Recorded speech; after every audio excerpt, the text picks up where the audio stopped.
Welcome in, welcome in. Let's cut this intro. Let's get this thing set. Let's get this up here. All right, perfect. Now let me do a quick sound check. Y'all know how I do to start this thing off.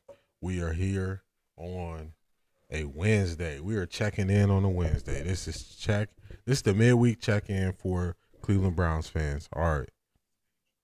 All right, good. All right, good. So we got the sound check going right. This is a midweek check-in, kind of switching things up a little bit. So I have been normally streaming on Fridays and just getting set up for the weekend, but starting next week, the streaming schedule will change. So I will be going live for Browns games on Sundays. I'll be streaming streaming the audio and give you my analysis on Sundays. So I'll be doing that. I'll be going live at 12:50 because the Browns game starts at 1:00. We do got the London game that's going to be starting at 9 or 9:30. I'll start 10 minutes before that game. We'll be streaming the audio to that game as well.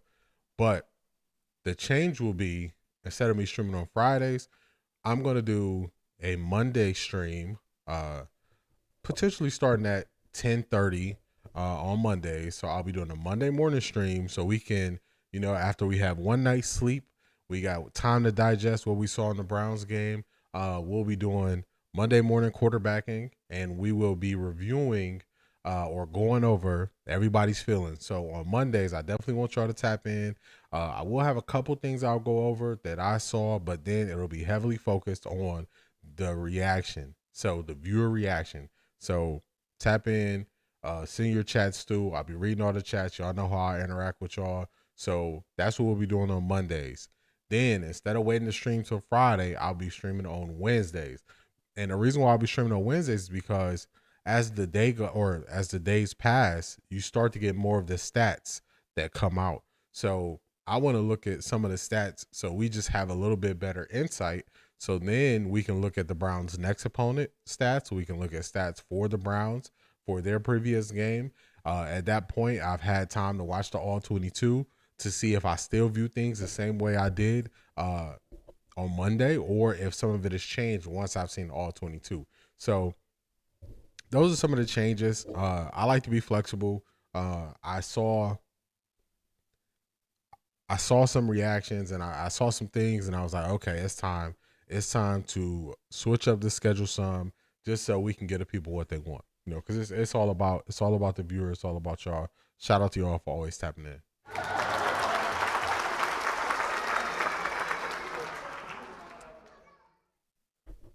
So I'm a person that I do a ton of research. So besides like watching film, also let me shout something else out. Let me get this up on the screen. I want to say, where did it go? Nope, not there. Here we go. Eliminate the Gray. This is my podcast. You can get this anywhere podcasts are released. So we have that for you. Also, I have something else. On Tuesdays, I'm watching a ton, not on Tuesdays. The video releases on Tuesdays. I'm also going to release it as a podcast. It's going to be pretty short, right around 10 minutes. I'm reviewing the game film of 8 quarterbacks, and I'm giving my own insights on where I thought they were good, where I thought they were bad. It is pyramid style. So I'm starting off with the lowest person, the person who had the worst performance, I would say, and leading up to the person at the top of the mountaintop who has the highest performance. This is a video series I'm doing for the entire college football season. These videos release Tuesday mornings at 10 a.m. So be looking forward to that. So I'm watching a ton of tape, a ton of film on a lot of different guys, consuming a lot of football. Consuming a lot of football. So wanted to let you know about that. But also I consume a lot of like videos and things like that. And yesterday, let's get this up here for y'all. Yesterday, I was watching Coach Prime's press conference. And as I'm watching his press conference, I'm starting to realize some of the things that makes me question Kevin Stefanski.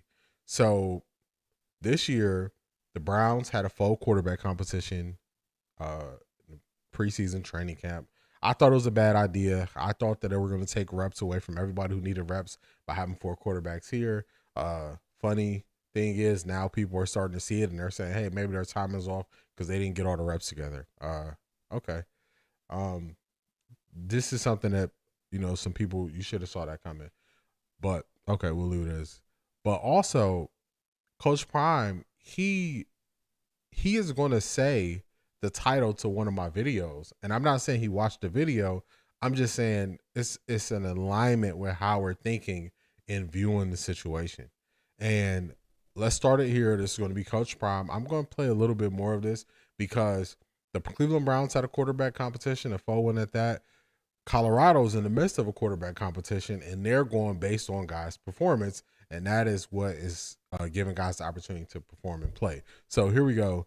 Let's go, Coach Prime. Also, this was part of the motivating factor for me doing this show today and me just looking at things and switching up the schedule. So I got a lot just from this short press conference from Coach Prime. But let's go, Coach Prime. And Staub is the expected starter against Houston. Are you able to confirm that? I'm not confirming nothing to y'all. Y'all know that. We ain't like that. We good. We have capable guys. Staub has been doing a phenomenal job doing and getting the majority of the reps, but I haven't made that assessment and decision yet. Hi, Coach. You know, in today's media, we don't care about being correct anymore. We just want to be first. And there's no subjection to you when you're wrong. Nobody says nothing. You just go with it. I'm not saying that's the case, but that's where we are in media. Nobody gives a darn about being correct and being right. Everybody just want to be first. That don't make no sense to me. I would love the integrity that we once had with media. I would love that. Let's go. I'm sorry. Hi, Coach. Adam Wilson Tiger.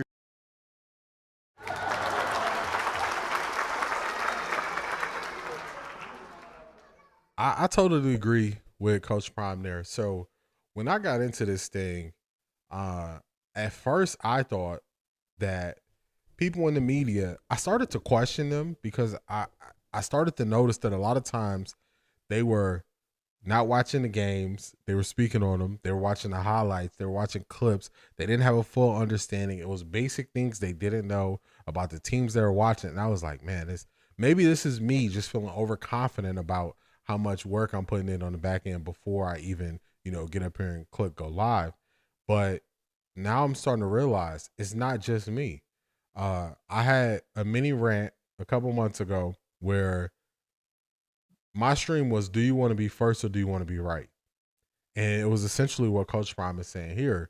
And nobody is there to hold the media accountable. If you watched my episode last week, I went back to when Mike Florio was saying they crush guys in the draft, but nobody follows up on it. And I kind of made it a point to just follow up on the things that they're saying to us. And I noticed that the media tends to be all over the place and they go from week to week. None of it aligns. And for me, I have a philosophy with how I do things. So I'm always thinking about what I'm going to say, when I say it, how I break things down. And there's certain lines I won't cross. I'm not going to be the chatty patty. I'm not going to get into people's personal lives and things like that. So I have my stuff that I will talk about and stuff that I want, but other people don't have those same rules. And I noticed that you will see that their consistency is not there. You will see that you almost can't tell what they believe in because they are all over the place with how they speak about things. And Coach Prime has noticed this too.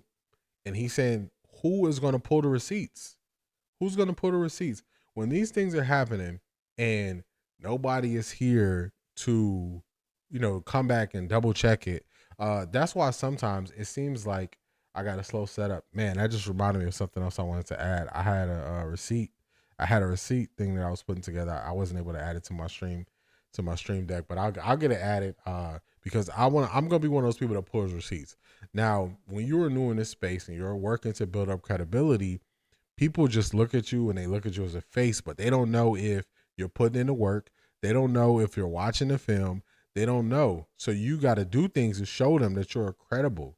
So my goal to show the viewer that I'm credible is through the work I'm putting in, through the knowledge, how I speak on things, and then also how I'm able to say things in real time and then months later, people get to where I was a couple months ago.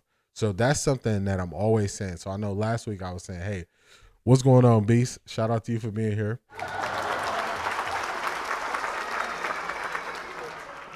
So last week I was saying that I always enjoy when something I say months ago, people come back and say. So you can check out my YouTube page, check out my YouTube videos. You'll see I actually did have a video. Do you want to be first or do you want to be right? So it's just, this just sparked something. When you're doing something creative like live streaming and you want to bring information to people, there's going to be certain things that just kind of spark something in your mind and you're going to say, okay, let me go. And this was something, this Coach Prime clip it just sparked something in me to switch it up, to make sure I was here, to get my recaps and kind of switch up that schedule. What's good, Beast? Not sure if you were here, Beast. I made an announcement to start the show. My live stream schedule is going to be changing some. I'm going to be going live on Mondays. So one day after we had the Browns game, everybody got to sleep on it. Going to be going live on Mondays, and then also going to be doing something like today, which is a midweek check-in, where we're going to be looking at some of the stats, because the stats come out a couple days after the game, and then also we're going to look ahead to the next week. So the new live stream schedule format is going to be Mondays live, Wednesdays live, Sundays live. So just to let you know, add an additional day to the live stream. Shout out to you for being here. Let's see. So this is, I believe Coach Prime is going to go into the quarterback situation, and it just shows how we look at Kevin Stefanski get up there every week, and he's not giving us anything, and it's his message is already stale to the fans, and you can give more without throwing guys under the bus, because everybody just says, oh, he doesn't throw guys under the bus. Coach Prime doesn't throw guys under the bus. He critiques them, says they can get better, but he also gives you something.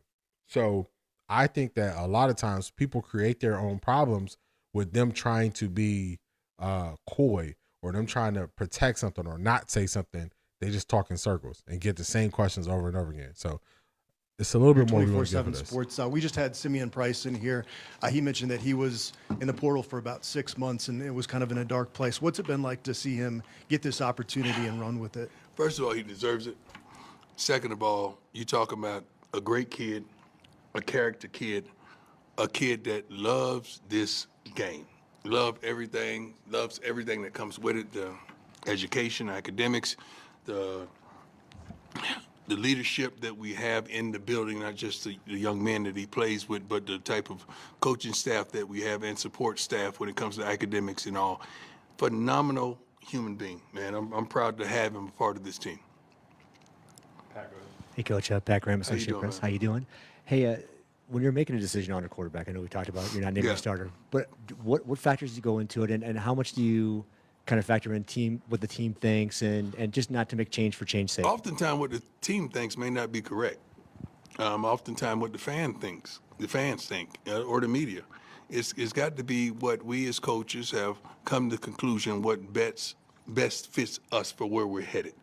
That's how we kind of accumulate that decision and understand leadership is involved, understanding the totality of the offense is involved, and being able to do some things that are off script. When the play breaks down, just come on, man. What you got? What you got? You know, that I feel like a quarterback has to make 3 plays on his own a game. Just 3 plays. You know, throwing the ball and we call that route is one thing, but you made that play out of nothing. That's something, and a quarterback has to make at least 3 plays a game for us to be successful. So that right there is what I wanted to play. So he's not giving anything away. He's not throwing anybody under the bus, but he's describing what he believes a quarterback needs to do to help you win a game. And as I went back and I watched the all 22 and I watched the film, a lot of people are just giving Joe Flacco a pass and saying he did enough to win the game. And I noticed that in real time, the last drive where we got to the 13-yard line and then we couldn't move forward anymore, and we end up kicking a field goal to end up missing wide right. To me, Joe Flacco had opportunities to make a play on that 3rd down, and he just gave up on the play. Now, I called it out in real time because he just turned around and started running backwards, And it was just like, I'm like, what are you doing? If this would have been Shedeur, if this would have been Dylan Gabriel, we would have crushed him for it. When you got a field goal kicker that's shaky and you run back 5 yards, that's making it harder on that kicker. You know, if you don't know, if you feel like you just want to save the field goal, just drop to the ground right there. Don't. He stepped up in the pocket. He had room to the left to keep surveying the field, and instead of doing that, he went to the left and then turned around after going to the left and ran back. So that's a situation where I agree with Coach Prime. They can call up a play, but you got to make something happen in that situation, and he wasn't able to make something happen. So I got a lot of inspiration from watching this yesterday, and I was like, man, we're going to do some changes. We're going to make some changes based on this. So let's go to the next video. So that was Coach Prime, and now everybody said the Browns running game, they're going to be a running team. And to me, the running game was not working. They weren't getting guys in space, and some of the holes that the running backs decided to go to, they didn't pick the right holes. So it was just a combination of things where the running game is not where it should be. And that's something that should have been better because there hasn't been change up. You know, there wasn't a running back competition or anything like that.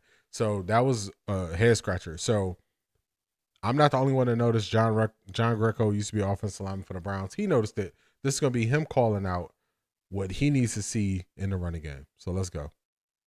You mentioned something in there that I don't want to say it's concerning to me, but you know, all of that is kind of window dressing. And when you're trying to manufacture runs by swing passes and you know, throwing these kind of extended handoffs because the run game.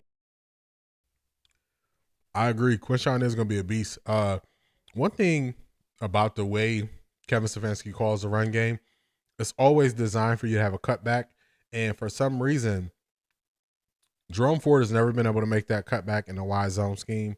So it looks like it's going outside, but the way they block down is always an opportunity for a cutback. Nick Chubb used to hit that cutback like crazy. And I didn't see Sampson do it in game one. I didn't see Jerome Ford doing it in game one. So hopefully that's something that Junkins can bring to the table, because that cutback being there, when Nick Chubb would take that cutback a couple times, you were holding off the backside so they're not just crashing down the line. So then when you decide to just follow the path of the run, everything you're doing is setting up that next play where you're making the defensive line think. So hopefully Junkins can bring that to the running game. But I wasn't the only one who had questions after watching the running game. Isn't going anywhere. You know, it's a little bit concerning. And hey, look, you got to do what you got to do. The Browns were in this game and in a position to where they could have won the game.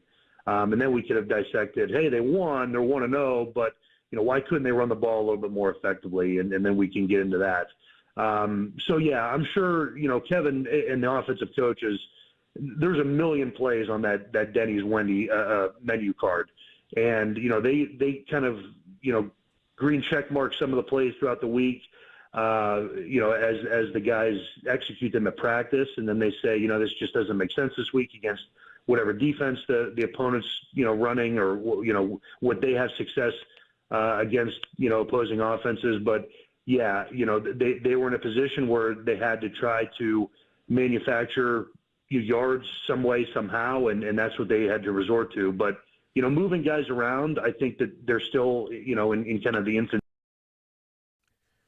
All right, I didn't realize how slow his answer was, but it's going to take him a while to get there. But basically what he's saying is he needs to see more from the offensive lineman in the run game, which I want to see more too. One thing I notice is, so as I'm watching all the film, I'm watching Clemson and I'm watching LSU. Who else I noticed I like their run game? Miami. So I noticed that we ran a ton of motion this week, which is fine to help Joe Flacco identify what the defense is doing. You get them to show their hand. Basically, if they're a man or zone, they got to respond to what you're doing. So I like it. Another thing I want to see is I want to see what we build off of running guys in motion. So I saw this play, I believe it was in Miami game when I was watching Carson Beck, because I watch all the offensive snaps. So they're running the motion like we always do, but they added the motion from a receiver and using him as the lead blocker on similar plays that the Browns ran. And I thought that the running game in college is a lot more creative. And I was thinking Kevin Stefanski needs to get a little bit more creative with, you're using the motion, but what are you using it to set up? Are you only using it to set up the pass, or are you using it to set up the run as well? That was one of the things that Sean McVay really did well back when he had Robert Woods. So he would always run motion, and he would use his receivers as lead blockers. His run and pass plays will look exactly the same. And that's how you take advantage of it. So if you're only using motion and then you're always throwing the ball, it only helps you in those throwing situations. But if you're using motion on run and pass, then it helps you out because now you can use that guy that's moving and not just for jet sweeps and stuff like that. So you can use him as a blocker. You can use him as someone who can help chip to get the edge because you want to get Dylan Sampson to the outside. So I want to see more creativity. I want to see the run game get better this week. I want to see a way better showing from the run game. We're going to need to do that against Baltimore because Baltimore is going to run the ball. Cincinnati did not stick to running the ball, and that's kind of something that threw their offense off. Let's get to the next one. This is going to be Lance Riesling, and he's going to be – I think he's going to speak about the running game as well. So everybody's seeing this with the run game. Coach. Well, part of his success with his size is that obviously his length helps him in pass protection. But in the run game, Dwan Jones has never been a killer. He's not a mauler. He's not a vertical displace guy. He's a position guy, and he's going to have to learn to do some things differently because he's not as big. And it sounds kind of weird, but when you lose that weight, being in position doesn't always help you. He's going to have to learn some new things in the pass protection too, because a lot of times he'll get out there and just kind of get in the way, which he can do. Orlando Brown can do. These guys who are massive can do that. So he's going to have to learn, continue to get better. He's going to have to get a little bit meaner in the run game, especially with these double teams they're going to. And he's going to have to, really attack those defensive ends, especially on that wide zone. He struggled a little bit with that on Sunday. So one of the big things that people have paid attention to is the Browns, who over the last couple previous years have not used hardly any motion. The Browns used a butt ton of motion on Sunday. What's up, Brent? Shout out to you for being here. I agree. His that's funny. As I read it, I thought about even me about to say it. Dwan Jones has long arms, so the length is there. It's definitely him being slimmer. He's gonna have to get used to how he's gonna have to play that style of play. But that's what she said, Brent. It just shows you that a lot of people, they want to see something different when it comes to the run game. They want to see more. If we're going to be this team that runs the ball to use that as time of possession, we got to see more from the run game. Getting right around 50 yards rushing is nothing. Averaging 2 point something yards a carry is nothing. We want to be in that 3.5 yards a rush. That's where we want to be. Not in not in that 2 point anything when it comes to running the ball, especially for a team that is going back to more running. So that's not what we want to see. That's there. Now, some people that are new to me, I was saying this. Aditi was saying, she heard people say that Kenny Pickett is better than Joe Flacco. And my angle or my view or my stance I took on it was, I want to hear how people really feel, and I want to just know that if you think Kenny Pickett was the best quarterback on the Browns, I want to know that. If you feel like he's the worst quarterback on the Browns, I want to know that. I want to know where you stand on these situations. So because then I can know how to view you based on how you view quarterbacks. Now, a couple weeks ago, Aditi was saying that she knows people that said Kenny Pickett is better than Joe Flacco. Now, in this clip here, she's going to explain how Joe Flacco could potentially be a Super Bowl quarterback with the Browns if he just got help. So, I mean, I guess that means Kenny Pickett could also be a Super Bowl quarterback. So, we're going to see. So, let's get to Aditi. This was yesterday. That way. Flacco, to me, Aditi, love him. I know he played fine, but I actually thought he looked old. He looked really old to me, and I just don't see how he can hold up all that long, especially with some of the defenses you got coming in here or coming to face the Browns, Baltimore and Green Bay, and I don't know. How long do you think he can hold up at 40 years old? I mean, I hope the whole season. This all goes back to the whole conversation where I wouldn't have traded Kenny Pickett because I would have felt better with Kenny Pickett as my number 2 than I do Dylan Gabriel, simply on the face of experience, snaps, time on task, and but you drafted 2 guys that they got to play, don't they? I mean, do they have to? Patrick Mahomes didn't play until the very end. Yeah, but that's a different story. They had committed to Patrick Mahomes as their quarterback of the future. So the Browns might, if they don't play these guys and they end up with the first pick in the draft and there's a better quarterback, these guys will have never gotten an opportunity. And maybe one of them's good. And fine, then they go someplace else. Yeah, but you know what? Here's the fallacy. So we gotta break this down some. So everybody uses that example of Patrick Mahomes or guys who've waited. They use the example of Aaron Rodgers. So, oh man, that's a reason to not rush the guys out there. That's fine. But you knew they were the guy going forward, like Bill just said. It wasn't because then she stopped just short of saying that these would be wasted draft picks then. If you knew that you had no intentions on playing these guys before you pick another quarterback, these are wasted draft picks. So this is the conundrum. Because then you got to call out Andrew Berry for picking guys that he was never going to play. Because then why are you picking them? So she stopped short of saying it right there. Bull was about to say something about it. Do they have to play? Well, if they don't have to play, why did you select them? The 94th pick in the draft, you can still get a game changer. You can get a guy who could do things. So yes, they should have to play. So people are in this weird conundrum. I always tell you, watch who they protect and watch who they decide to defend. So we heard Dylan Gabriel was good enough if he had to go in the game. We heard that before week 1. Now, after week 1, we're hearing Dylan Gabriel doesn't have to play. We got a weird article about Shedeur probably won't see the field all year. And Joe Flacco can play the whole season. See, reporters are saying this. I see it differently. Kevin Stefanski was visibly frustrated. I agree with that. I agree. I think Pickett should have never even been here. So I think it was good they got a draft pick for him, but I think that it was things that they could have done better to set guys up. And this is where you end up in these losing situations because how do you draft somebody? You say you like them so much enough to draft them, but then say they don't have to play. And then you use the example of them getting a later opportunity to play. But then also she's saying they could go somewhere else and play. So that none of that makes sense. Where is the plan? We're drafting guys to develop them and then eventually they'll get to play? Or did you draft guys because you had to make a pick and then you're just going to, shun them after the year? It's not making sense.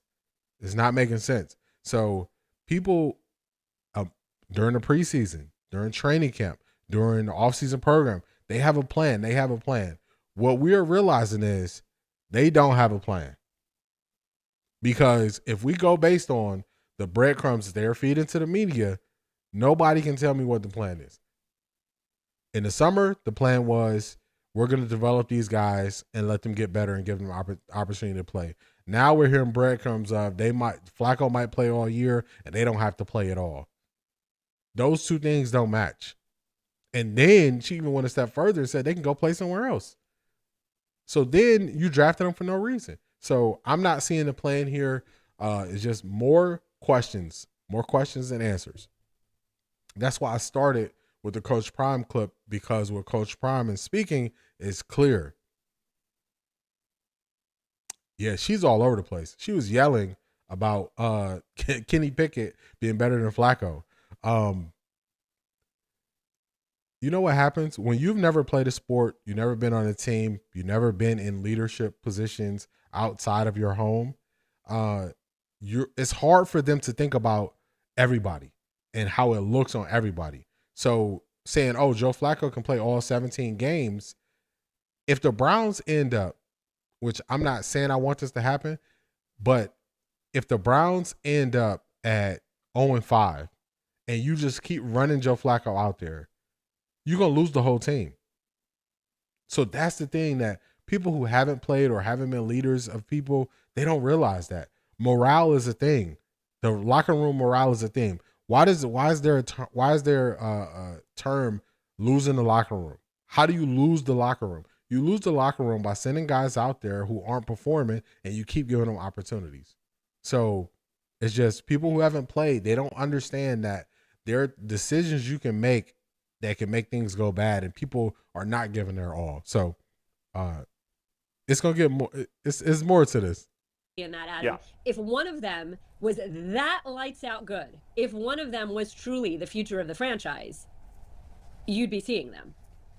Well, it's only a matter of time. It's only a matter of time before Jackson Dart is starting in New York. I don't know that any of us are sitting here and saying it's only a matter of time this season before Dillon Gabriel or Shedeur Sanders is starting for.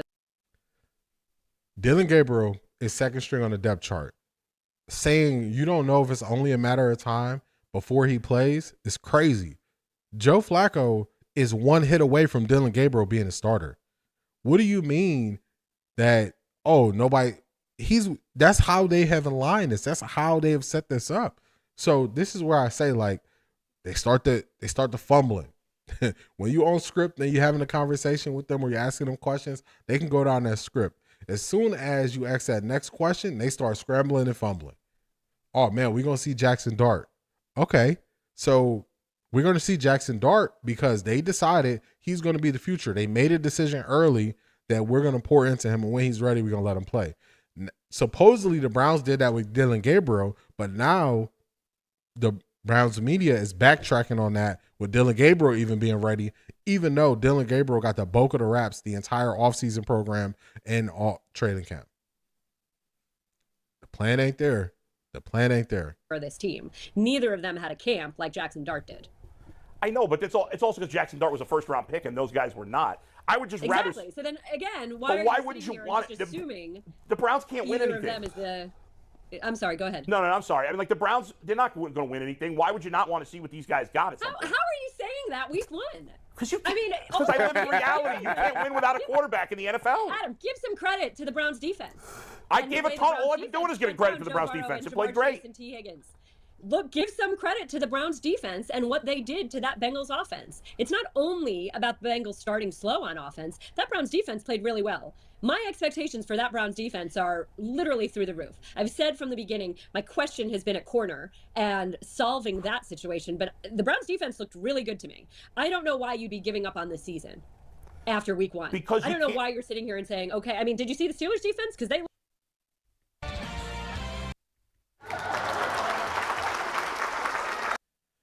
Hey, Ms. Brown, how you doing today?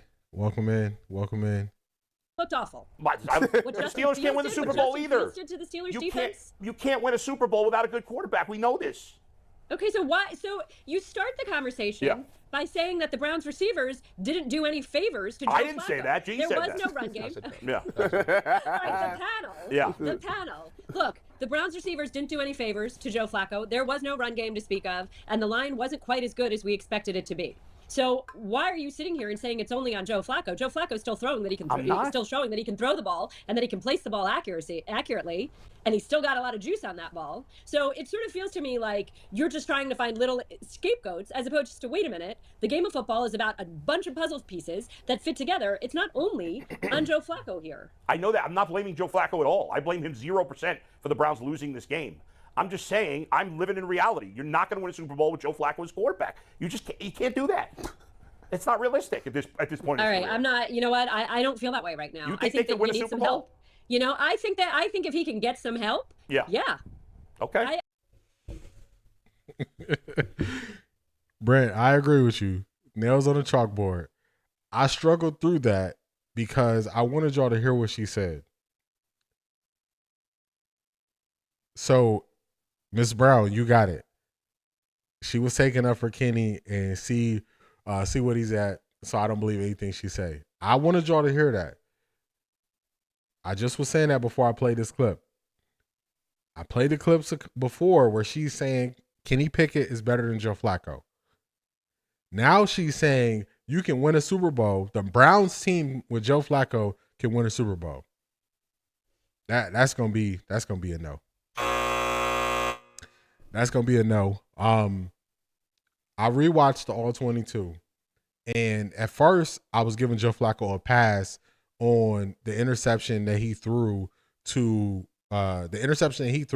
that was for Jerry Judy. When went back and watched the All 22, Joe Flacco was late on his throw. Jerry Judy sat down in the zone. He sat in the zone coverage. The guys weren't close enough around him.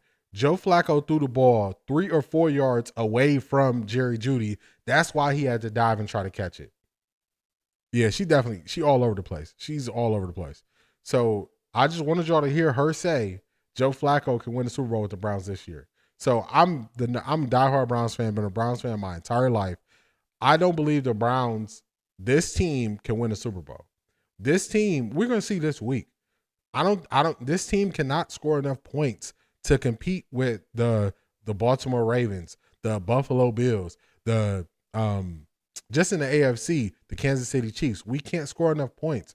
Last year, we scored 15 points a game. We start this year off scoring 16 points. 16 points is not going to win you a Super Bowl. It's going to be a time where your defense is not excellent and you need to have your defenses back. Brent, you were here. I kept saying the offense needed to pay the defense back for what they were doing. It's going to be times where you're going to have to put up 30 points. I don't see this offense being able to put up 30 points. So what she's saying just is all over the place. It doesn't make sense. She is just jumping and dancing around. She's jumping and dancing around. And this goes back to my thought that I had when I was listening to Coach Prime. Who is going to be the one that pulls out the receipts when these people get it wrong? So if the Browns go out and lose this week, if Joe Flacco's not even a starter by week 8, who's going to be the one that says, she was saying they can win the Super Bowl with Joe Flacco? I'm going to be the one. A lot of my channel is me giving analysis real time and then also seeing other people's analysis and breaking it down and saying, man, that's way off. So we all struggled through that together. We struggled through that together, listening to her for all that time. And people were saying that in the chat when I was listening to that, people were saying that Bull was kind of off and she was right. And I was like, man, there's no way you can see that she's right. She's all over the place. She was putting words in his mouth that he didn't say and then blaming the whole panel, saying, oh, you said this about Joe Flacco, which he never said. Oh, you said this about, he wasn't saying those things. So when a person gets to that point, they can't even identify if you said it or if somebody else said it. That's just emotions taking over and they just going. So she just be saying stuff. It's getting exposed to her just saying stuff. And yeah, the Steelers put up 34 points. You know, so the Steelers put up 34 points. The Baltimore Ravens put up 40 points. So teams are putting up way more points than the Browns. And I don't see the Browns. This Browns team can't get in the shootout like Baker and Jared Goff when I think we scored 54 or we ended up losing like something crazy like 48-50, something like that when we had Baker. This team can't put up that many points. This team is not designed to put up points like that. So that's just she's going to be wrong there. She's just way wrong. So I looked at Joe Flacco. I watched the All 22 and on Monday, Bull was right. Bull said, you know what? Joe Flacco's accuracy wasn't there. She said Joe Flacco was accurate. You go back and watch it. Joe he was not that accurate. The placement of his passes was not good. And we can say, oh yeah, Tillman dropped a pass that tossed up for an interception. Okay. Jared Judy did drop that 4th and 5 pass that he was accurate. He got it. He got it on the numbers. Jared Judy had to catch that. The pass he threw, I believe on 3rd and 5 to Harold Fanning Jr. was not accurate. I think Joe Flacco is trying to limit turnovers and throwing all his passes low if he thinks that the Bengals have opportunity to catch it. She was crying. Crying about Kenny that he didn't have a chance. He was a good quarterback. I remember that. You were right, Ms. Brown. You were right. See, I want people to tell me who they like. So then I know what category I can put you in. So if Aditi ever tries to tell me who a good quarterback is, I just know I'm going to disregard that because she believes in Kenny Pickett.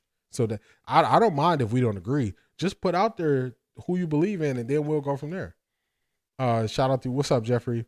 Shout out to you. The only way we're going to win games is because of our defense, and we held the Bengals to 7 yards in the second half. That is correct.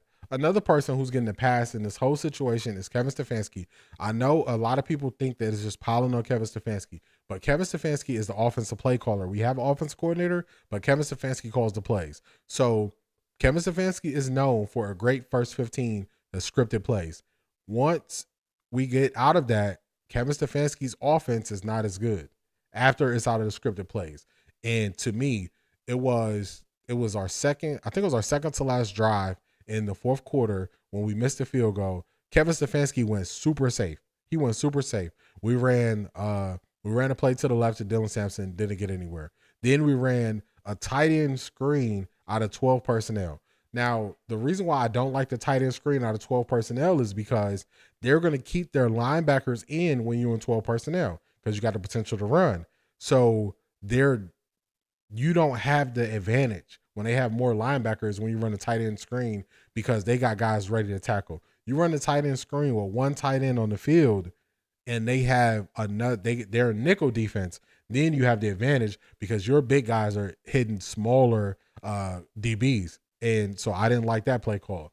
Then on third down, Joe Flacco catches the snap. He steps up in the pocket and turns around and is running away from the line when all he had to do was step up, go to his left, keep looking upfield. So, Jeffrey, explain to me what you like about Kevin. This is how I feel. I don't think Kevin's a bad person. I think he's a likable guy. Zedric McBride. They seem to be shifting the narrative. DG doesn't seem as far ahead as they were saying. I agree with you, my friend. That's all you got to do is just listen. The Browns are kind of sprinkling these things out there. Now that it's live and he would have to face a live defense, everybody's pulling back on the Dylan Gabriel situation. So, hey, they're showing their hand. They're showing their hand. They don't want if Dylan Gabriel had to get ready for this Ravens game, they don't believe in him. When I say likable, I don't mean like I personally like him. I mean like the media likes him. The media likes Kevin Stefanski. So that's why he won Coach of the Year twice. That second Coach of the Year Kevin Stefanski won, it actually should have went to DeMeco Ryans, who was a rookie head coach with a rookie quarterback. He led them to the playoffs and they won the division. That he should have won Coach of the Year when they gave it to Kevin Stefanski, that second one. So I think the media likes him. To me, Kevin Stefanski's message has gotten stale when it comes to the media when he's speaking locally. He doesn't stand on anything. He just plays the middle when he's speaking, answering questions. And I think you could do that if you're Bill Belichick and you got rings. I don't think that works when you're not winning. Look at how they're killing Bill Belichick for what he's doing in Carolina because they're not dominating. So that you can only take that approach when you're winning. When you're not winning, nobody wants to hear about, next question on to the Ravens. Nobody want to hear that. I agree. Ms. Brown, he's super vague and you can give something without throwing guys under the bus. You can give something. So he doesn't really do that that much. So my knock on Kevin Stefanski is whenever he has a top wide receiver, it's hard for him to get the ball. Jeffrey, I agree. I agree a lot of what you're saying there. Kevin does a good job of getting people open in the middle of the field. He also does a good job making mismatches. I agree. Actually, I agree with both of those. I'm not even going to disagree with those. I agree with both of those. And that's why I question the play call to run that tight end screen because we didn't have the advantage on running that style of play at that moment. But that's just me being critical of him. But he does have a way of getting people open in the middle of the field. It's funny you say that. Let me get to something. Let me show you something. So I got next gen stats pulled up here, and this is one of the pluses of doing a Wednesday show. So let's see. I show passing performance. So Jeffrey, what you just called out is 100% true. Do you think they're going to – I think DG is going to play for sure. Yeah, I think he's going to play. So this is next-gen stats. This is passing chart, next-gen stats. This is all of Joe Flacco's throws. So where it's the darker peach color, that's where he did the best. So Joe Flacco did the most in the middle of the field. So Jeffrey, you're 100% correct on that. So in short yardage plays, he was 3 for 4 for 19 yards. Medium yardage up to 10 yards, he was 8 for 9, 81 yards. And then he had his touchdown from 10 to 20 yards. He was 4 for 6, 61 yards. So you were right there. But he needs to modernize his playbook. That's the biggest knock on Kev. I totally agree. He definitely needs to modernize his playbook. His running game, I don't think our offensive line is physically capable of running the style of the running game that we used to run. So he needs to adjust that because these guys are 3 years older than when we had a lot of success running the ball. The last 2 years, we haven't really had success running the ball. So, these guys are older. So I agree with your take there. Another knock I have on Kevin is he gets conservative. He gets too conservative, like he has the game in the pocket, and that's not just this game. It came into play this game, but a lot of times in the past, he has went super conservative, and he's tried to hold on to, we got this game on lock, and let me just try to burn the clock, and it's came back in, and it's burned us. So he's done that multiple times, and that's another knock I have on him, where just trying to hold on to the ball and burn the clock didn't work. So let's look at rushing yards. So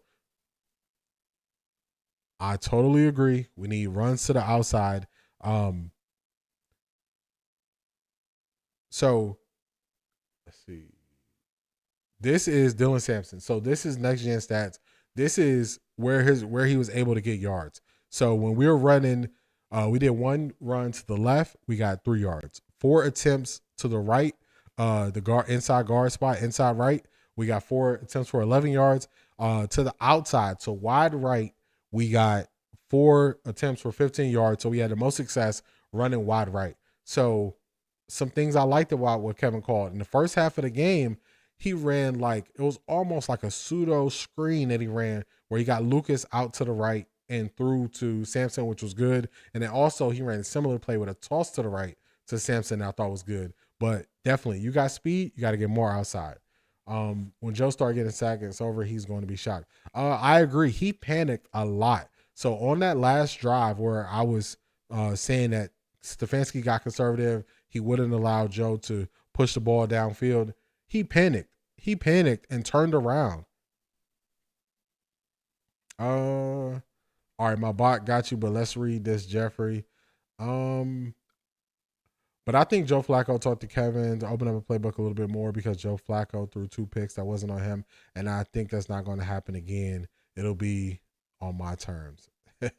I agree to a degree. Like, Jeffrey, I'm not sure if you're here. I was saying this earlier. I went back and watched the All 22. The Cedric Tillman pick, I don't put on Joe Flacco because he was protecting Cedric Tillman, so he was throwing it low for a reason. The pick that he threw to Juedy, I'll put that more on Joe Flacco after watching the All 22.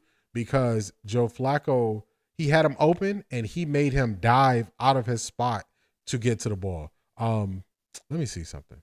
Let's do this. I know that sometimes people show the All 22. He was running in slow motion. He was running in slow motion when he scrambled out to the left.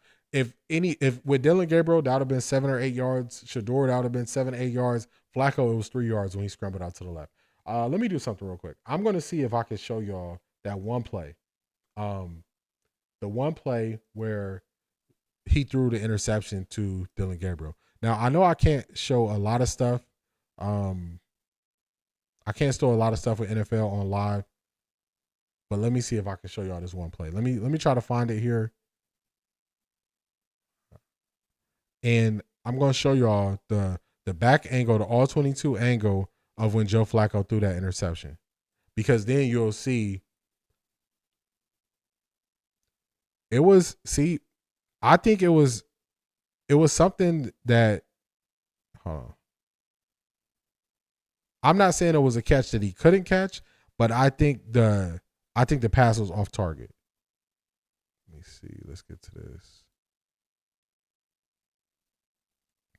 I think more and more as I went back and watched it that the pass was off target and he had to dive from where he was, and he didn't need to do that. All right, it's not letting me pick the plays, but that's okay. We're gonna do this thing on the fly. We're gonna get to actually NFL Pro should show it better. So he made Jerry Jeudy dive like 3 yards away from where he was, and I think that was the issue that I had, where he made it way harder than it had to be.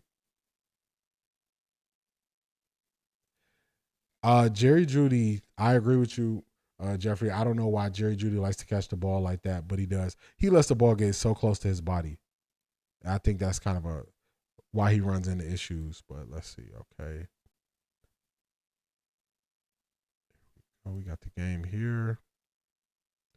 Now, I'm not going to show a bunch of plays.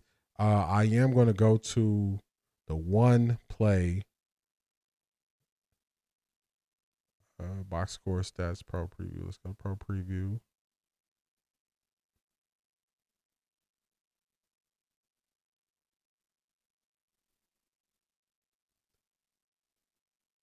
But I do want to show y'all the one play that I'm talking about.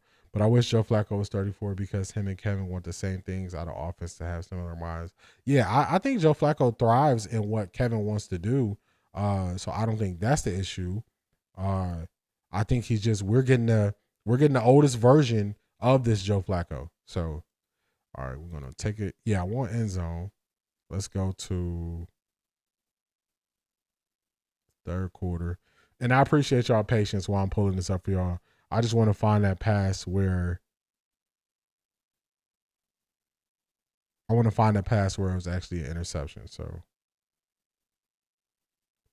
well, regular season tie. Let's filter this down.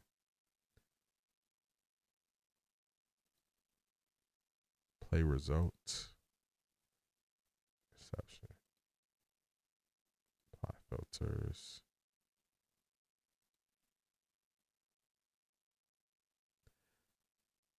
All right, so I think I have it here. So let me get this back up to show y'all. And I'm not going to show a ton. I'm just going to show this one play. All right, so we got it up so y'all should be able to see it. So I believe this is the play. Let's play it.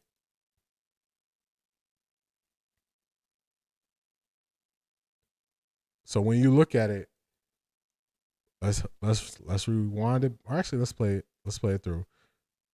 I wonder if they're gonna show it again.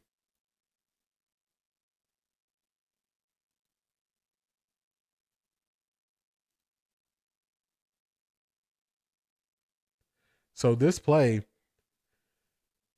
he's off. Joe Flacco's he's off on this play. So let's play it back through, and I'm gonna pause it to show you where Jerry Jeudy sits in the zone. This is where Jerry Jeudy's gonna sit in the zone.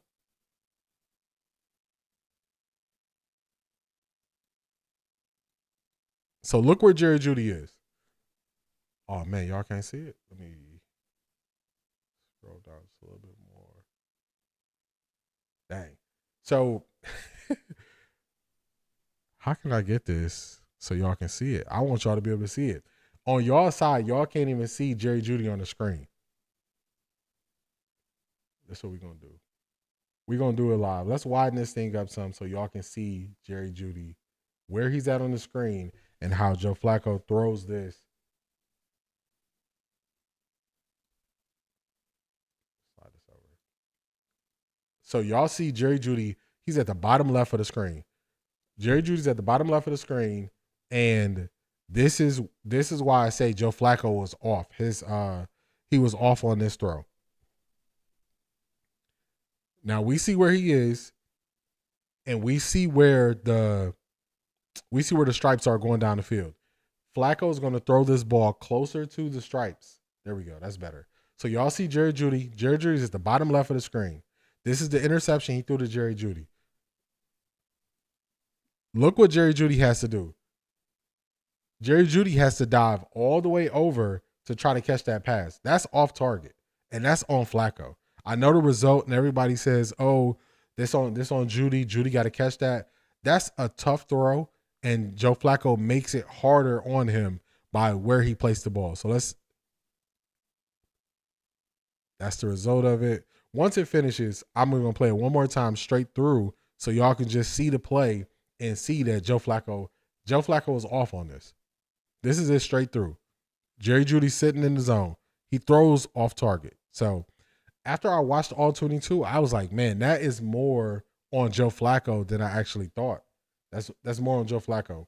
So I'm not giving Joe Flacco a pass on both of the interceptions. I understand that the one interception for Cedric Tillman wasn't good, but this one I'm putting more on Joe Flacco because Jerry Jeudy sat there, he showed his numbers, and Flacco threw that way too far inside. I agree, but this is what I'm saying. I'm not saying Jerry Jeudy can't make the catch. I'm saying Flacco put the ball in a bad location. That's what I'm saying. So during the game, when I saw it live, I was like, that is 70% on Jerry Jeudy and 30% on Flacco, or 75-25. I said one of those. After I went back and watched all 22, I'm saying I'm putting more of that on Flacco. So I'm saying it's 50-50. It's 50% on Jeudy because that's a catch he can make, and 50% on Joe Flacco because he just threw the ball. It was just, he didn't have to make that hard. That's a throw that you just throw it low to where Judy's at, and he just dropped down to catch it. But throwing it low and throwing it that far inside where he got to try to make a diving catch when he's sat down in the zone, I think that's more 50-50 on both of them. So I put it way more on Jeudy before. Now I'm putting it 50-50 on both of them. So I'm not saying it's not a catch he can't make. Joe Flacco made that harder. Oh, man, my bot is tripping on you, Jeffrey. Let me get this back. Okay, yeah, I saw that last one you sent. Yeah, my bot was tripping there. But that's all I'm saying. Just I'm saying that 50-50 thing. So once I look back, I look at that play differently now. So this is some of the things that when I'm watching all this film and I'm watching all this stuff, I'm looking like, man, this more on this leads to more of Joe Flacco not being as accurate as I thought he was initially. So that just shows some of the accuracy there. I got the next video. The next video I got for y'all is kind of funny to me. Let me lock this, set you, bring you up. So no more Aditi. Ms. Brown says Joe is not accurate. He wasn't as accurate as you would like. He definitely was not as accurate as you would like in this game.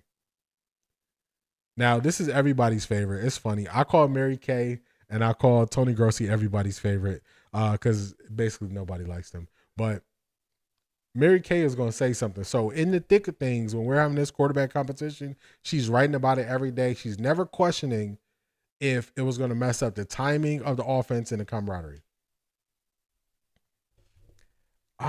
Jeffrey, I don't know what we have to see that would say he's more ready than Shedeur besides going on their word. And to me, they haven't built up the grace where we should take their word for it. Because these are the same people who want us to believe that Schmidt was the best option at kicker, and then he got in and missed kicks. So are we going to pick and choose when we take their word for what they're saying on evaluating talent and then not use it other times? So I just don't think that I don't think that they have I don't think I don't trust them. I don't trust them in their talent evaluation because I had to watch them put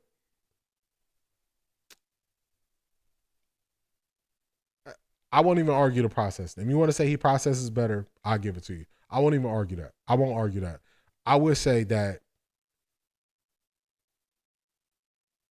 Dylan definitely struggles in the red zone because he's shorter. And Joe, I don't know what happened in the red zone, but he had the good anticipation to Cedric Tillman, but you got to get points. You got to score more points. And it's not looking like we're going to be able to put up a lot of points just initially, especially going against one of the worst defenses in the league. I'm going to tell y'all my knocks on Dylan.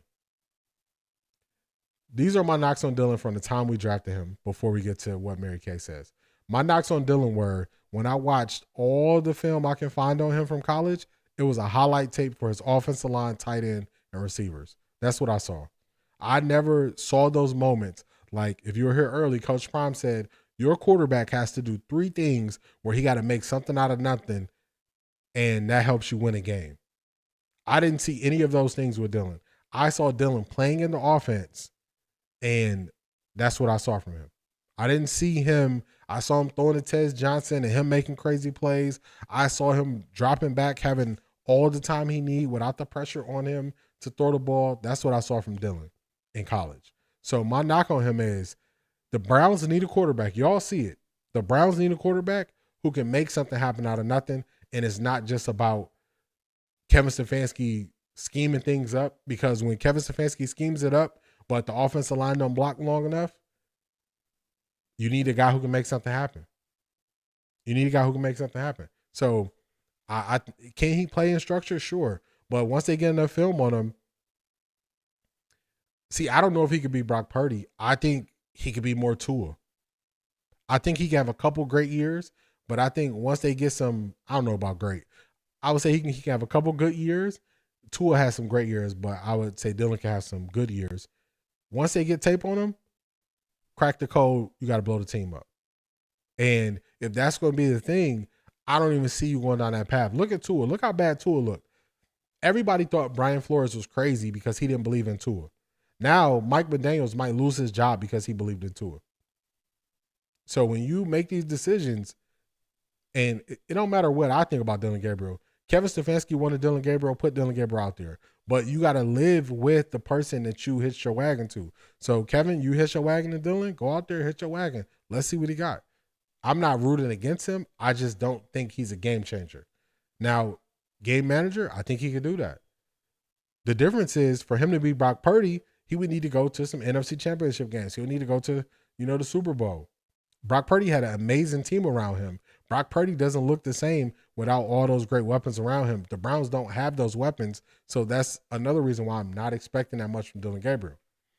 It's something else I want to show y'all from it's something else I want to show y'all. Let me find it here.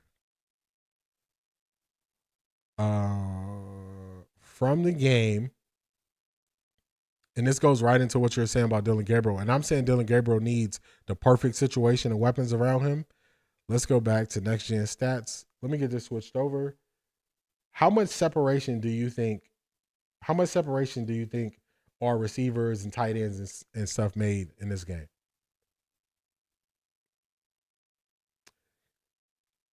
I think Mike McDaniels is way more creative than Kevin Stefanski. So if Mike McDaniels can't squeeze anything outside of Tua, I don't think Kevin's going to magically be able to get more out of Tua than Mike McDaniels. Tua had 4,800 passing yards a couple seasons ago. Kevin hasn't got anybody to 4,000 since he's been in Cleveland. So, I mean, Mike McDaniels, I think offensively what he got out of Tua, I think he maxed out Tua. I don't think it's more you can get out of him. Okay, so this is receiver separation. Let's get it up on the chart. This is next gen stats. This is receiver separation. So this is average yards of separation that they were able to get. It's going to tell us the league average of separation that receivers have been able to get is 2.98 yards. Isaiah Bond he wasn't in a bunch of snaps. He was able to get 5.3 yards. Jared Judy got less than the league average at 2.78. Harold Fannin, matchup issues, he was able to get 3.11. David Njoku, they're keying in on him more, put in the safety on him instead of a linebacker. He was able to get 2.8, and Cedric Tillman was able to get 2.59. So when you see that they couldn't get separation, and you see by the numbers they couldn't get separation, I think that would make it harder on Dylan Gabriel. I think that would make it harder on him. I think that made it hard on Joe. I think you need pinpoint accuracy when you're working with less separation. And that's just not everybody says Joe has a strong arm, but you don't hear them say he has an accurate arm. So the separation wasn't there. Separation wasn't there at all. So that's the Kevin Stefanski thing. You got to be able to manufacture separation. All right, let's read what Jeffrey has to say. Actually, man, my bot got you, but that's okay. That leads me into the draft. The draft, I'll use a first-round pick on an offensive lineman, another on a receiver. Hold off on 2027 to take a quarterback.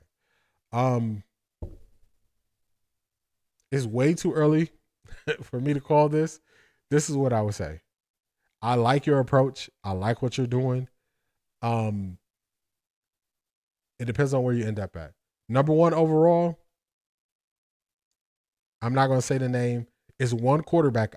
So me looking at these quarterbacks is one quarterback. If we ended up with the number one overall pick, I would take. If you don't end up with the number one overall pick, then I would do what you're saying. I would take a lineman. I don't know if I would take a receiver that high with our Jacksonville pick or whichever one is one. I would take the number one offensive lineman I can get. And if Caleb Downs is still on the board, I'm taking Caleb Downs. He's one of the best players in college football. So I semi-agree with you, but I like your plan. Your plan is to upgrade at two positions where we are definitely to the lower level of talent. I'll bring back Joe Flacco. The Packers do it every time, bet around a veteran and then put the rookie in there. If they're telling us that these guys are developmental and they sit on the bench for an entire year and then they're not ready, then that means you're not good at development. So by next year, one of these guys has to be ready to play. Have to be ready to play. The way the Packers did it was the Packers had guys still at the top of their game when they had guys sit for 2 years. Jordan Love sat for 2 years when Aaron Rodgers was way better than what Aaron Rodgers is now. So Jordan Love sat for 2 years. But the plan shouldn't be to sit guys for 2 years without a top-tier veteran quarterback. Joe Flacco is not a top-tier veteran quarterback. If we had a Matthew Stafford, maybe I'll roll with your plan. Not with Joe Flacco.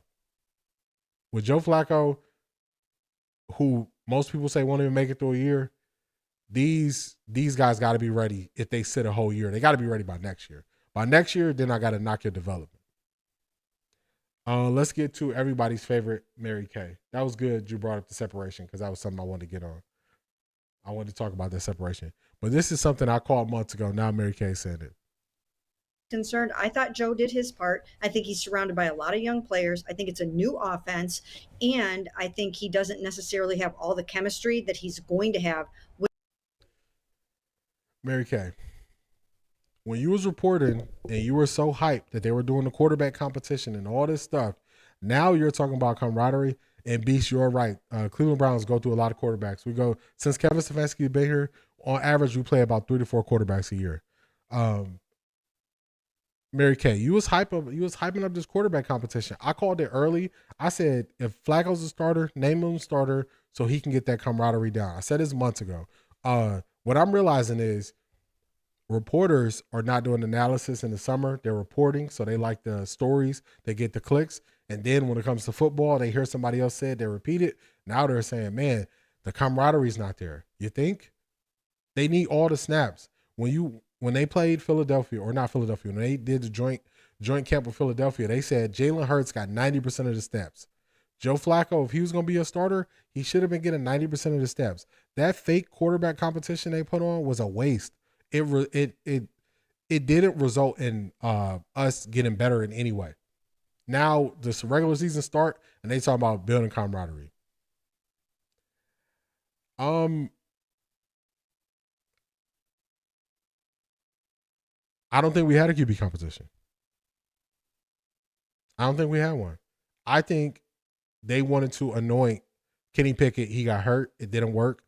They handed it to Joe Flacco because Dylan Gabriel, even though he took the bulk of the snaps, he couldn't win. He couldn't beat out Kenny Pickett, who was injured. He couldn't beat out Flacco. So I don't think it was a true competition because in true competitions, you go down to New Orleans. They had a true competition. Spencer Rattler and Tyler Shuck both got times with the ones. Their snaps were very similar, so they could see how both of them did. I don't think this was a quarterback competition. I think the Browns had penciled in Kenny Pickett, Dylan Gabriel, Shedeur, we're going to bury him. I think that's what they penciled in, and I think it took a turn when Kenny Pickett got hurt, and then they just went to Flacco, then they went to Dylan Gabriel, and Shedeur get in whenever. Another thing Jeffrey said, I don't know why we haven't been brought in Nelson Aguilar. When the Browns don't bring in veterans, it shows you that they're not really trying to win. So I knock Andrew Berry for that. I don't think it was between Kenny Pickett and Joe Flacco because Kenny Pickett never was able to get any snaps. They only gave him 707s. He never was able to get in the game. So at that point, it ain't a competition. Which I said this before training camp started that I didn't think the competition was smart. I like how in New York they just went out and said that Russell Wilson was the starter before, so they eliminated a lot of the questions and all that stuff. So you can only have a competition if both guys compete.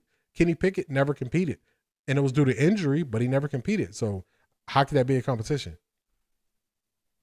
But it's funny that Mary Kay saying this now. This is something I said months ago. Another thing I want to get to. Actually, we don't got to get to that. We can save that for later. But yeah, I don't think it was a competition. I think that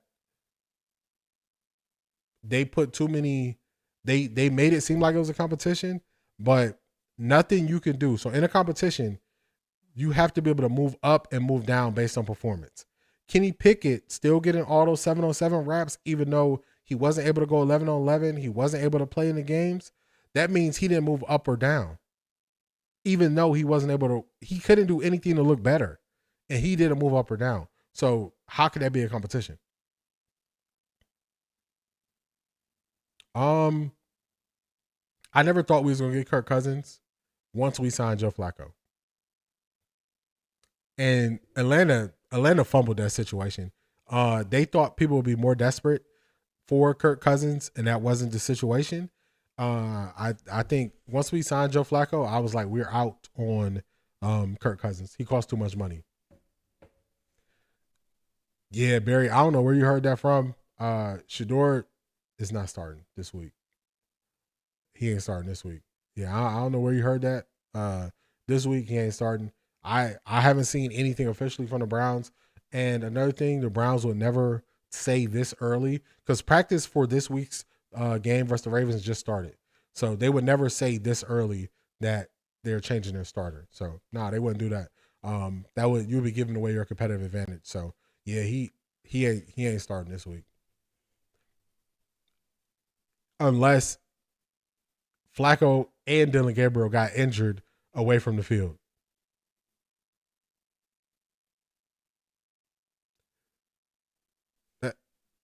That's my point. Atlanta fumbled because they thought Kirk Cousins was more valuable. They thought Kirk Cousins was more valuable. They thought they could command more, and they thought they would have to pay less of his salary coming up. Brown signed Joe Flacco. Kirk Cousins was done. And also, another reason why I didn't think we were really going to get Kirk Cousins was because of his cost. I thought Kirk Cousins cost too much for the Browns to go out there and get him. So yeah, I just didn't. I didn't see the Kirk Cousins things happening unless Kirk Cousins got released. If they didn't release Kirk Cousins, I was like, the Browns not gonna get him. His salary is in the $20 or $30 million range. The Browns can't take on that. We're paying too much out the quarterbacks. You can't take on that. So that was a lot of people were saying that. I was like, the money's not gonna work. Money ain't gonna work. He costs too much. I'm not even saying I want Kirk Cousins. I would have took Kirk Cousins if he got released. If Kirk Cousins was released, I would say, okay, go grab him. But having to give up draft capital and having to take on his salary, I don't want Kirk Cousins for that. Only way we get Kirk Cousins if it's Russell Wilson. Like when Russell Wilson went to the Steelers, we signed him for the minimum. Atlanta still got to pay most of his salary. When that didn't happen, Kirk Cousins wasn't coming. He was not coming.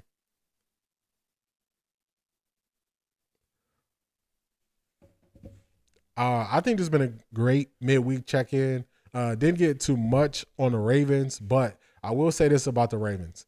That first drive where Cincinnati but do you want to spend that whole 18 that you freed up on Kirk Cousins? Does Kirk Cousins move the needle enough to take on that much, to take on his contract and lose draft capital? when you got so many holes you got to fill as a team. I don't see how that would work. I think only if Kirk Cousins was released. If he was released and we got the Russell Wilson situation like in Pittsburgh, I think they would have took him. I think once it came to give up draft capital and having to pay more of his salary, even if we did restructure Denzel, I don't think you do that just to get Kirk Cousins. Kirk Cousins doesn't come to this team and make this team a Super Bowl contender. So if you are a team that truly is a quarterback away, then you can try to make that deal for Kirk Cousins. The Browns, I don't think Kirk Cousins coming on this team as is without losing anything makes him a Super Bowl contender. I mean, maybe you disagree with that. Maybe you believe that he would have moved the needle enough. I don't think Kirk Cousins, I like Kirk Cousins when he's healthy, but I don't think he moves the needle that much coming to the Browns. So I don't think he does. Very quickly, let me jump on the Ravens real quick. Cincinnati on that first drive, they ran the ball straight up the gut, and we saw what the Baltimore Ravens did, how they ran the ball versus Buffalo Bills. I'm concerned about the Browns stopping the run up the middle with Derrick Henry. The Browns usually do pretty solid against Lamar. We're able to force turnovers. Our defense matches up well against him, but I'm concerned about us stopping the run. So we're going to see how Mason Graham and Carson Schlesinger help us with stopping the run this week. That's my major concern. I will give my keys to victory Sunday pregame before the Browns kick off. I'll give my keys to victory. Shout out to everybody for being here.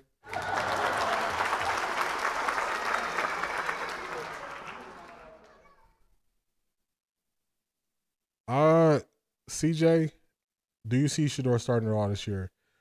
I think the only way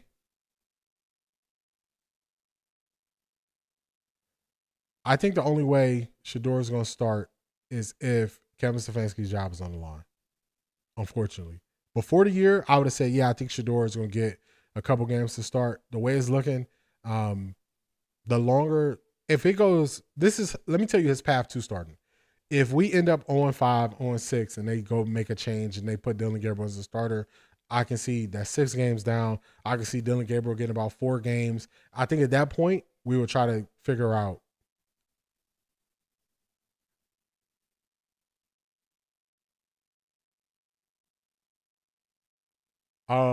Let me finish that thought, then I'm gonna comment on that. I think that way he would get to play towards the end of the year. We would really get to see him play. I think based on how it's going, CJ, I don't know how he gets on the field the last 2 games of the year. Besides that, unless we just start off really bad, I think he'll get to play. It's very weird. I don't know if he doesn't like him or if he isn't the biggest fan of him. Something seems to be off with how Stefanski views Shedeur to me. In Kevin's offense, I think he does. He goes from 7-8 win team to a 10 or 11. I don't know if the Browns are winning 7-8 games. I think this is a 6-win team, and I think that's getting to 6 wins is going to be hard after you didn't take care of business in game 1. So, see, I don't think Shedeur is going to be traded because I'm telling you, I think this is. Hear me out real quick with this about Shedeur. If everything goes bad and you're trying to keep your job and you got to sell hope to the fans, you got to sell hope to the general or to the ownership group. That's when you break Shedeur out. He's your get out of jail free card. You bring excitement. People are going to want to tune in and watch the games. If he shows some flashes of what we believe he can be, then you could buy yourself another year without getting fired. So I think that's what they're going to do for Shedeur. He doesn't like, Kevin wants everything done in his system. Shedeur tries to get out of it. See, I agree with that. And I think Kevin's system is very rigid. But also the problem with that is every quarterback and coach, when they get to the next level, sometimes the quarterback is seeing something on the field that the coach didn't anticipate and they make something happen. When in 2023, when Amari Cooper and Joe Flacco were so well together and they were so connected, there were times where they got outside of what Kevin wanted to do. And they would see something like, hey, they're defending this like this. We can do this to take advantage of it. That's outside of Kevin's system. They did it and they saw results from it. So at some point, you got to allow your guys to go based on what they're actually seeing in real time. So Kevin struggled with when we had Baker. Baker wanted to get off script. When him and Odell would see something, Kevin didn't want it.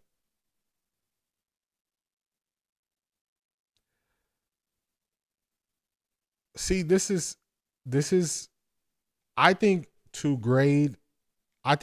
overly grade the preseason for Shedeur is I would say is not accurate, because I don't think Shedeur was prepared like you would want him to be when he was going into his start. So I think it's built in that it's going to be some misses there. It's going to be some misses.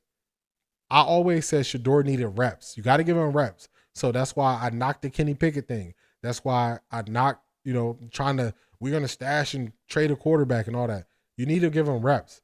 So that fair way to grade the rookies in preseason was look at the week that Dylan Gabriel had leading into him getting his start. That's ideally how you want it. That's not what Shedeur got. Shedeur played off of instincts in that game because he didn't get enough reps needed, and he didn't find out till like Wednesday that he was going to be starting. So you're going to miss. That's what happens. Find me a quarterback who's a rookie who doesn't get the amount of reps as everybody else, and then he just goes out and is perfect in that first game. And it be it preseason or regular season, you're not going to find it.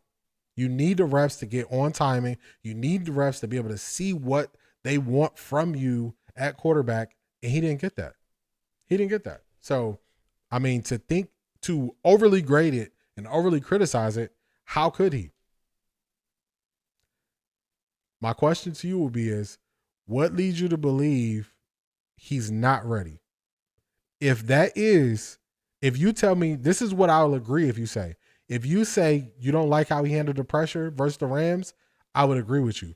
If you say it's because of I'm trusting Kevin Stefanski and Andrew Berry, and when they say he's not ready, then I don't agree with it. Because I don't think they're good enough. They haven't shown they are good enough at evaluating quarterbacks and evaluating key position players for me to say that I'm going to believe what they say. So if you say he didn't handle the pressure well versus the Rams, we on the same page. But if you say because of them, I don't believe they are good at evaluating talent in key positions. Because look at what they've done. Look at what they've done at kicker. The Browns had a worse kicking situation 3 out of the last 5 years or 4 out of the last 5 years. Who's responsible for determining the talent of kicker? The Browns quarterback situation. Deshaun Watson, I wanted to see him do better. He was trash last year before he got injured. Who's responsible for putting him out there every day? So then, CJ, I got the same question for you. What's your reasoning for saying he's not ready to play? Like I said, if you want to go and say based on the Rams game, we're in agreement there. But if it's anything outside of what you saw him do versus the Rams, then I would have to disagree with you because of who is actually saying it. I don't believe in their ability. Okay. See, I agree with you there, Jeffrey. But how do you speed up that process? What do you need to happen to speed up that process? You need the one thing to happen that he's not getting. You need reps. You need a ton of reps. Think about this. Cam Ward is getting all the reps with the ones in Tennessee. He still has to speed up his process, and he got all the reps. So it's like you want him to get somewhere without getting the tools or what he needs to get there. You got to get the reps to get there. Look at all the rookie quarterbacks. They're saying Jackson Dart not ready yet. Jackson Dart had more of a constant amount of reps than Shedeur did, and they're saying he's not ready. So make sure you hear clearly what I'm saying. There you go. Caleb Williams has been getting all the reps for 2 years. His process is still not sped up. So reps is important. So make sure y'all hear what I'm saying. I'm saying Shedeur needs more reps.